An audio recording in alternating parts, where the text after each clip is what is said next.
दोस्तों, पश्चिम बंगाल में सत्ता परिवर्तन की खबर सामने आते ही माहौल अचानक बेहद गर्म हो गया।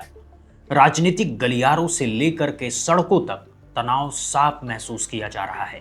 जिस बीजेपी ने लंबे समय तक राजनीतिक हिंसा के खिलाफ आवाज उठाई, अब उसी पार्टी के कुछ कार्यकर्ताओं पर आरोप लग रहे हैं कि उन्होंने जीत के बाद आक्रामक रुख अपना लिया है। कई इलाकों से ऐसी खबरें सामने आई है जहां टीएमसी के दफ्तरों को निशाना बनाया गया, तोड़फोड़ की गई और आगजनी तक की घटनाएं सामने आई हैं। जैसे ही नतीजों में बीजेपी की बढ़त साफ हुई, वैसे ही बड़ी संख्या में कार्यकर्ता सड़कों पर उतर आए और कई जगहों पर जश्न के साथ साथ टकराव की तस्वीरें भी देखने को मिली। जिस हिंसा की आशंका पहले से जताई जा रही थी, वही अब जमीन पर सच बनती दिख रही है। स्थिति इतनी बिगड़ गई है कि कुछ जगहों पर टीएमसी के पार्टी ऑफिस को आग के हवाले कर दिया गया। नमस्कार दोस्तों, मैं हूं विकी कुमार। अगर आपको हमारी जानकारी और विश्लेषण भरोसेमंद लगता है तो चैनल को सब्सक्राइब करके हमारे साथ जुड़े रहें। दोस्तों, सोशल मीडिया पर वायरल हो रही तस्वीरों और वीडियो में धुआं उठते दफ्तर, टूटे फर्नीचर और भगदड़ जैसे हालात साफ दिखाई दे रहे हैं। इन वायरल विजुअल्स को लेकर अलग अलग तरह के दावे और बहस भी तेज हो गई है। टीएमसी ने कई घटनाओं को लेकर कड़ा रुख अपनाया है और सीधे तौर पर बीजेपी पर हिंसा फैलाने के आरोप लगाए हैं। पार्टी के नेताओं का कहना है कि यह सिर्फ जश्न नहीं, बल्कि सुनियोजित तरीके से डर और दबाव बनाने की कोशिश है। स्थानीय स्तर पर कई दुकानों के बंद होने और आम लोगों के घरों में सन्नाटा छाने की भी खबरें सामने आई है, जिससे साफ है कि हालात सामान्य नहीं है। टीएमसी की फायर ब्रांड सांसद सयोनी घोष ने इस पूरे मामले पर खुलकर प्रतिक्रिया दी है। उन्होंने सोशल मीडिया प्लेटफॉर्म एक्स पर एक लंबा पोस्ट करते हुए बीजेपी पर गंभीर आरोप लगाए हैं। सयोनी घोष ने लिखा कि बीजेपी ने अभी आधिकारिक तौर पर सत्ता संभाली भी नहीं है और उससे पहले ही पूरे बंगाल में अराजकता का माहौल बना दिया गया है। उन्होंने दावा किया कि कई इलाकों में लगातार तोड़फोड़ हो रही है, सड़कें खाली पड़ी है और लोगों के बीच डर का माहौल है। उन्होंने ये भी आरोप लगाया कि पार्टी कार्यालयों को निशाना बनाया जा रहा है, कार्यकर्ताओं के साथ मारपीट हो रही है और सेंट्रल फोर्स की मौजूदगी के बावजूद हालात काबू में नहीं है। सायोनी घोष ने अपने बयान में यह भी कहा कि कई जगहों पर जबरन दुकानें बंद करवाई जा रही हैं। सरकारी योजनाओं से जुड़े ढांचे जैसे मां कैंटीन को भी नुकसान पहुंचाया गया है और मोटरसाइकिल पर घूम रहे समूह खुलेआम धमकियां दे रहे हैं। उन्होंने आरोप लगाया कि लाउड स्पीकर पर भड़काऊ गाने बजाए जा रहे हैं और राजनीतिक जीत के नाम पर आम लोगों, चाहे वो पुरुष हो या महिलाएं, दोनों को डराने की कोशिश की जा रही है। सयोनी ने सवाल उठाया कि क्या यही वो सोनार बंगला है जिसका वादा किया गया था।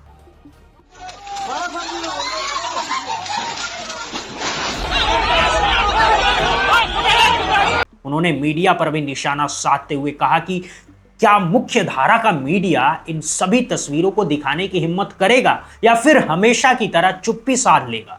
टीएमसी का कहना है कि यह सिर्फ राजनीतिक टकराव नहीं, बल्कि लोकतांत्रिक मूल्यों पर सीधा हमला है। वहीं दूसरी तरफ बीजेपी के कुछ नेताओं का दावा है कि यह आरोप एक तरफा है और जमीनी सच्चाई इससे अलग हो सकती है। लेकिन फिलहाल जो तस्वीरें और रिपोर्ट सामने आ रही हैं, वो ये संकेत दे रही हैं कि पश्चिम बंगाल में सत्ता बदलते ही राजनीतिक संघर्ष एक नए और ज्यादा आक्रामक दौर में प्रवेश कर चुका है। अब सबसे बड़ा सवाल यही है, क्या प्रशासन हालात को काबू में ला पाएगा या फिर यह टकराव और ज्यादा गहराएगा।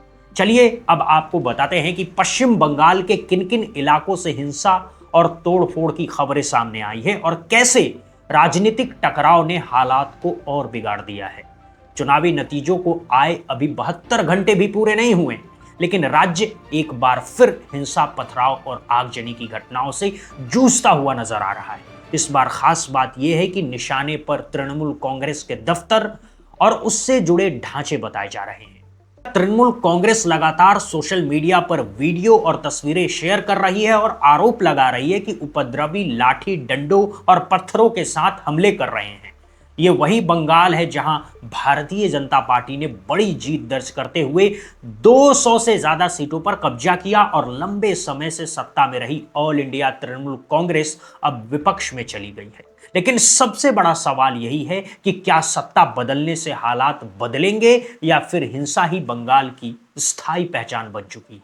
वोटिंग के दिन से लेकर काउंटिंग तक छिटपुट झड़पें, आगजनी और हिंसा की खबरें आती रही थी, लेकिन जैसे ही नतीजों में बीजेपी की बढ़त साफ होती गई, कई जिलों में माहौल अचानक बिगड़ता चला गया। अलग अलग जगहों से एक जैसी तस्वीरें सामने आई, तोड़फोड़, आगजनी और राजनीतिक टकराव। कई रिपोर्ट्स में यह भी दावा किया गया है कि टीएमसी कार्यकर्ताओं को खास तौर पर निशाना बनाया गया। सबसे पहले बात करते हैं जलपाईगुड़ी की, जहां टीएमसी ने अपने आधिकारिक हैंडल पर जानकारी साझा करते हुए आरोप लगाया है कि वार्ड नंबर 14 में पार्टी कार्यालय में घुसकर तोड़फोड़ की गई।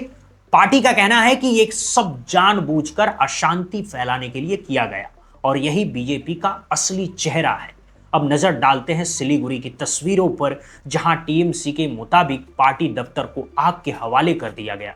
सोशल मीडिया पोस्ट में दावा किया गया है कि यह सिर्फ एक हमला नहीं बल्कि पूरी तरह से विनाश की कोशिश है। वहीं आसनसोल से भी दफ्तरों में तोड़फोड़ की खबरें सामने आई, जिससे हालात और ज्यादा गंभीर हो गए हैं।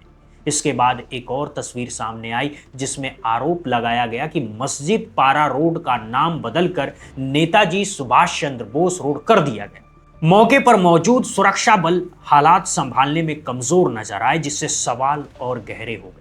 इस्लामपुर से आई तस्वीरों ने भी विवाद को और हवा दे दी है, जहां बुलडोजर पर पार्टी का झंडा लहराते हुए लोग नारेबाजी करते हुए नजर आए।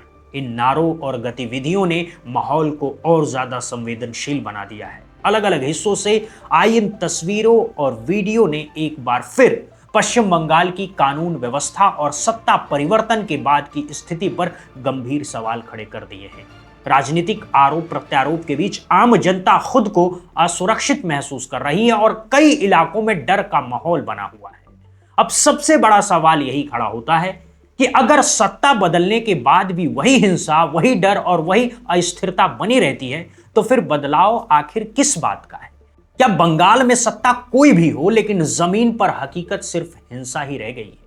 इसी बीच बीजेपी ने इन आरोपों को सिरे से खारिज करते हुए कहा है कि उन पर लगाए जा रहे सभी आरोप राजनीतिक हैं और सच्चाई इससे अलग है। लेकिन जमीनी तस्वीरें और लगातार सामने आ रही रिपोर्ट से ये संकेत जरूर दे रही है कि पश्चिम बंगाल में राजनीतिक टकराव एक बार फिर खतरनाक मोड़ पर पहुंच चुका है। पश्चिम बंगाल में बढ़ते विवाद के बीच समित भट्टाचार्य ने सामने आकर पार्टी का पक्ष रखा है। उन्होंने कहा है कि कुछ जगहों पर ऐसे लोग भी देखे गए हैं जो भाजपा का झंडा लेकर तोड़फोड़ कर रहे हैं, लेकिन जरूरी नहीं कि वे पार्टी के अधिकृत कार्यकर्ता ही हों। लेकिन साफ तौर पर कहा गया है कि भारतीय जनता पार्टी इस तरह किसी की भी हिंसक गतिविधि का समर्थन नहीं करती है और ऐसी घटना की कड़ी निंदा करती है। उन्होंने आगे ये भी स्पष्ट किया है कि अगर कोई भी व्यक्ति, चाहे वो खुद को भाजपा कार्यकर्ता बताता हो, हिंसा या तोड़फोड़ में शामिल पाया जाता है तो उसके खिलाफ सख्त से सख्त कार्रवाई की जाएगी और उसे तुरंत पार्टी से बाहर कर दिया जाएगा। उनके इस बयान को नुकसान नियंत्रण की कोशिश के तौर पर देखा जा रहा है, जहां पार्टी अपनी छवि को साफ रखने और कानून व्यवस्था बनाए रखने की बात कर रही है। जरा इस बयान को सुने।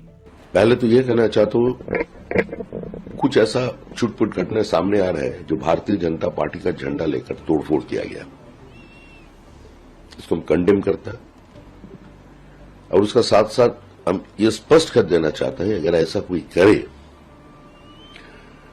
तो उसको पार्टी से निकालने के लिए हम बद्ध हो जाएंगे। और प्रशासन को भी बोलना चाहते हैं किसी जगह पर भी ऐसा कुछ घटना हुआ तो उसका जिम्मेदारी आपको लेना पड़ेगा, व्यवस्था लीजिए, किसी को रंग नहीं देखना है। इसी का कारण बहुत साल बाद पश्चिम बंगाल में भारतीय जनता पार्टी को चुना। देखिए, काल आप अगर देखे होंगे सारा देश में जश्न मनाया गया बंगाल का। ये समा प्रतिशत के भूमि पे समा प्रतिशत का सरकार बन रहा है। गंगोत्री से गंगा सागर तक जो सपना था हमारा सरकार बनेगा, हो गया। अंग बंग कलिंग हो गया। अभी हमारा सामने बहुत बड़ा चैलेंजेस है और उसको लेकर हम आगे बढ़ रहे हैं। किसी के खिलाफ हमारा कुछ बोलना नहीं है। हम सिर्फ हमारा कार्यकर्ता जिसका जिम्मेदारी डायरेक्टली मेरा ऊपर है, हम उसको यही बोलना चाहते हैं, शांति से रहो, खुश रहो, अपनी जिम्मेदारी जो पार्टी ने दिया है वही निभाओ, जश्न मनाओ जीत का, लेकिन वो किसी को भावनाओं को आहत करे ऐसा काम मत करो। एक जो सवाल है, बहुत भारी संख्या में लोग आए, लोग कह रहे थे देश के हर कोने से आए, देश के ही नहीं, सुनने में आया कि विदेश के कोने से भी लोग आए, अपना मत देकर गए। कहाँ से, आप लोगों को भी तो पता चला होगा कि बहुत लोग आए, किस तरीके से एक ये बहुत लोग आकर काम किया। पहले तो मैं नमन करता हूं ये सारे जो माइग्रेंट लेबर्स है उसको, इतना कठिनाई के बावजूद उन्होंने अपने जेब से पैसा खर्च करके, सब जगह बीजेपी का व्यवस्था नहीं था, वो आया वोट डालने के लिए, जो रोजमर्रा का जीवन जीता है, मजदूरी करना जिसका काम है, वो भी अपने दायित्व निभाने के लिए यहां आया। दोस्तों, अगर आपको हमारी जानकारी और विश्लेषण भरोसेमंद लगता है तो चैनल को सब्सक्राइब करके हमारे साथ जुड़े रहें। जय हिंद, जय भारत दोस्तों।